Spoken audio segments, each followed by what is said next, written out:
Hey guys, welcome back to another video. Now in today's video, I will be talking that obviously the UK is planning to restrict the immigration for family workers and students in the next year, and today's video is going to give you all of the details about it. So stick to this video and watch it all the way to the end. But before we continue, let's just talk about my Instagram channel where I release weekly and daily updates about all of the new information related to HCPC registration, NHS applications and UK visas. And if you are a healthcare worker or if you are an allied health professional planning to come into the UK, do not forget to follow me on Instagram at my handle, which is physiotherapy in UK. Just as a very important disclaimer at this stage, many of you all have been concerned about CPD courses in the UK, that is continuous professional development. And I would just want to redirect some of you to this sort of important course, which is basically on the diaphragm. And this is done by obviously somebody in the UK, Dr. Reena, who is very specialized and has been working in the UK for more than 10 years. Now, one of the main highlights of this course is obviously that you gain knowledge and information, but you will also gain CPD credits and a certificate. And if you would like to know more about this or want to enroll in the course, please do not forget to use my link in the description below, because if you use this link to enroll on the course, you will get a 10% discount. So don't forget to use the link in the description below, because this can help boost your CPD profile for your HCPC or even help you maintain your CPD credits for your HCPC.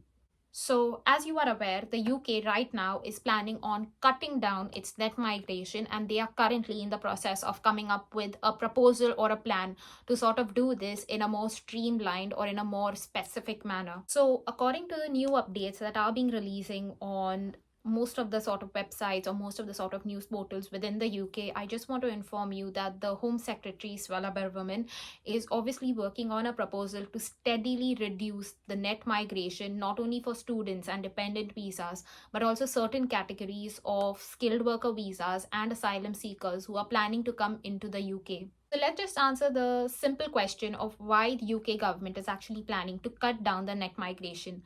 So according to the report, from the last 3 years, it has been seen that the UK net migration has actually increased and it has reached its all-time high. So there are currently about 5,400 people considering to come into the UK and to stay in the UK, and these are the number of people who have been granted visas by the UK Home Office. And this number has been the highest in the past few years, and this is one of the main reasons why UK is planning to drop down its net immigration in the next few years. And so obviously all of these plans related to reducing the net immigration in the UK is going to not only affect students but also dependent visas, some skilled worker visas and asylum seekers, because many people who are seeking asylum within the UK are already being redirected.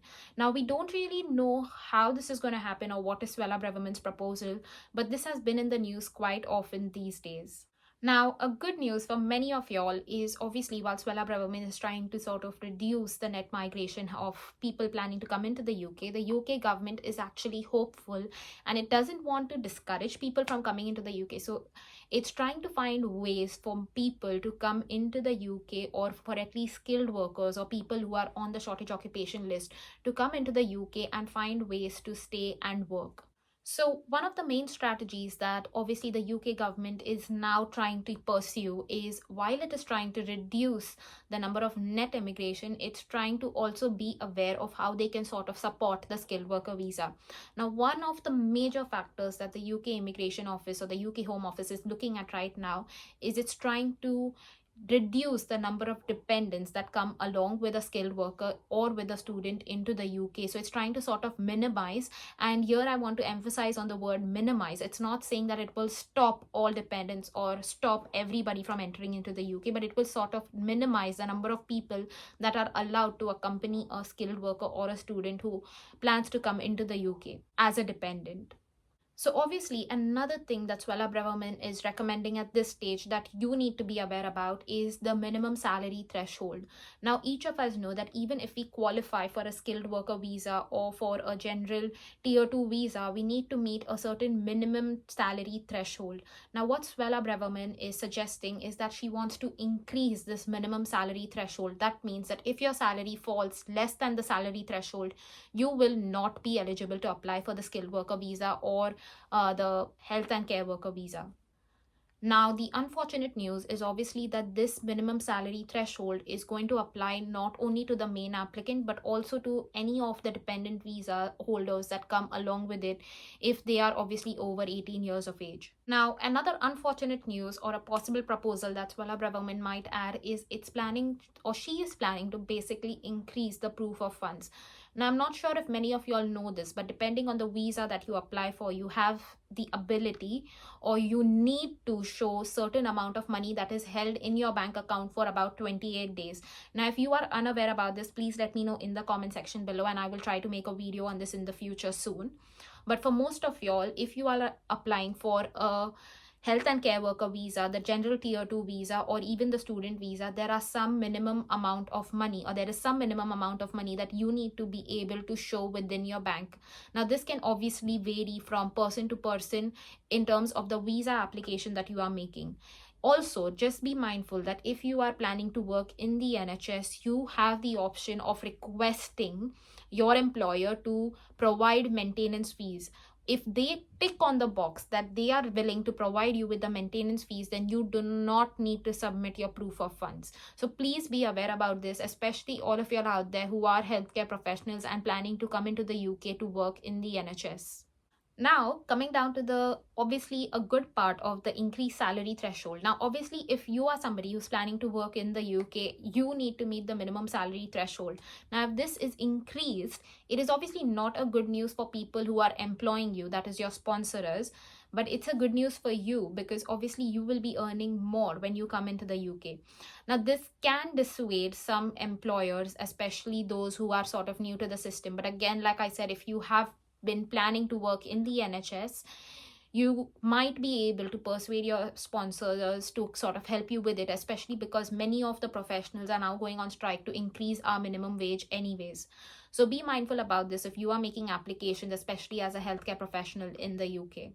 So at the end of the day, if the employer or if you earn a more salary based on whatever the minimum threshold is, but if the employer cannot sponsor you or cannot offer you a salary, you are still at a disadvantage because then you are not getting sponsored and you are not getting the opportunity to sort of get a job in the UK and get a visa to legally reside in the UK. Now, many critics of this policy or who are against Swella Braverman are also saying that this sort of increase in salary threshold could also impact not only UK's immigration but also UK's education system. Now, as many of you all are aware, nearly £25 billion are earned in the UK just through its immigration alone from the international students. That is, many international students who come into the UK actually boost the UK's economy for it to sort of work.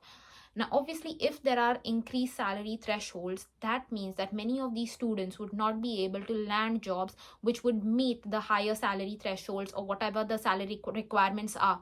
This means that students will now find it harder to secure a job to then transition onto a work visa. And that would actually deter students, or that would actually cause a negative mindset for many students who plan to come into the UK, and they would seek opportunities elsewhere, whether that might be US, Canada, or any other European country. So this is another factor that many critics are obviously putting forward to the UK government through the news channels to sort of help them understand that increasing the salary threshold not only impacts immigration but might also impact the UK education system and may have a negative impact on the overall sort of UK's economy, which already is in recession. Now, the only reason I am being transparent and sharing all of this information with you is so that you can be wise enough and make plans, especially if you are planning to make that transition to the UK in this year. So be aware about all of this. And if you want to know more, do not forget to subscribe to my channel because I will be releasing new updates and new information based on visas, immigration, healthcare jobs, and anything related to HCPC. That's it from me, guys. Take care. Bye.